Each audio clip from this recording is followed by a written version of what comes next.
একটা লাইন, সেটা হচ্ছে যে তদন্ত, নিয়োগ দুর্নীতি তদন্ত, সেই তদন্তে ইতি টেনে দিয়েছিল সিবিআই।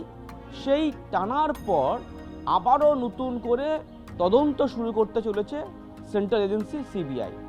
সেটা শিক্ষক নিয়োগ নয়, সেটা হচ্ছে পুরসভায় নিয়োগ দুর্নীতি মামলা।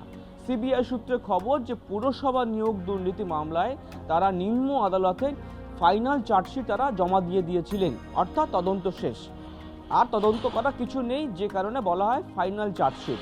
সেই ইতি টানার পর এবার সিবিআই তাদের হাতে এসছে নতুন লিড, নতুন ইনফরমেশন। ইডি তারা বেশ কিছু ইনফরমেশন তারা হাতে পেয়েছে, সেইটা তারা সিবিআই হাতে হস্তান্তর করেছে। এখন সিবিআই আধিকারিকরা তারা সেটা বিবেচনা করার পর দেখছেন যে এটার তো এবার ইনভেস্টিগেশন করা দরকার, সেই কারণে তারা লোয়ার কোর্টে প্রেয়ার দেয়। লোয়ার কোর্ট সেই তদন্তের জন্য, অর্থাৎ তদন্ত পুনরায় করার জন্য পারমিশন দিয়েছে। গতকালকে অয়নশীল তার জামিন মামলার পরিপ্রেক্ষিতে সিবিআই একটি রিপোর্ট দিয়েছে কলকাতা হাইকোর্টে সিলবন্ধ খামে। সেই রিপোর্টে তারা উল্লেখ করছেন যে আমরা এই মামলাটিকে আবার রিওপেন করতে চাইছি, লোয়ার কোর্টের পারমিশন পেয়েছি। অর্থাৎ এই সামনেই রয়েছে ইলেকশন, অর্থাৎ পুরসভা নির্বাচন এই বছরেই রয়েছে। তার আগে এই পুরসভা নিয়োগ দুর্নীতি মামলা নিয়ে নতুন করে ইনভেস্টিগেশন শুরু হচ্ছে।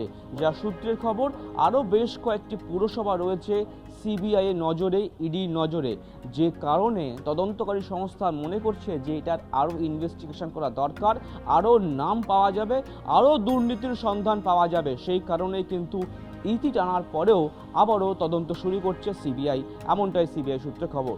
দেখো, এখানে এই প্রভিশন আছে যে যদি কোনো একটা তদন্ত শেষ হয়ে যায়, তারপরে যদি কোনো নতুন একটা তথ্য পাওয়া যায়, সেই ভিত্তিতে কিন্তু ইনভেস্টিগেশন এজেন্সি যারা আছে তারা কিন্তু কোর্টের কাছে আবেদন করতে পারে, এবং কোর্ট সমস্ত দিক খতিয়ে দেখে দেখা যায় যদি এইটা যে আবেদনটা করেছে সেই আবেদনটি যুক্তি আছে এবং এটা পুনরায় আবার তদন্ত হওয়া দরকার, সেক্ষেত্রে কিন্তু কোর্ট পারমিশন দিতে পারে আবার নতুন করে ইনভেস্টিগেশনের ক্ষেত্রে, এবং সেই ইনভেস্টিগেশন কিন্তু যারা ইনভেস্টিগেশন এজেন্সি আছে তারা কিন্তু পুনরায় স্টার্ট করতে পারে। যদি দেখা যায় যে নতুন কোনো তথ্য উঠে আসে এবং সেখানে যে ইনভেস্টিগেশনটা চলছিল সেইটার ক্ষেত্রে যদি নতুন কাউকে আবার তাই তদন্তের আওতায় আনা যায়, বা কোনো এই যে ইনভেস্টিগেশনটা চলছিল সেখান থেকে নতুন কোনো তথ্যর ভিত্তিতে যদি কাউকে অ্যারেস্ট করা যায়, গ্রেপ্তার করা যায়, বা যদি কোনো যে তথ্যটা কোর্টের কাছে তুলে ধরা হয়েছে যে এই যে নতুন যে জিনিসটা এসছে বা নতুন যে বিষয়টা তারা খুঁজে পেয়েছে তাতে আরও বড় ধরনের চক্রান্ত আছে, এবং সেইটা যদি পুনরায় তদন্ত করা যায় তাহলে মূল আসামিরা ধরা পড়তে পারে এবং সেই নিয়োগ যে দুর্নীতি সেটা প্রমাণিত হতে পারে।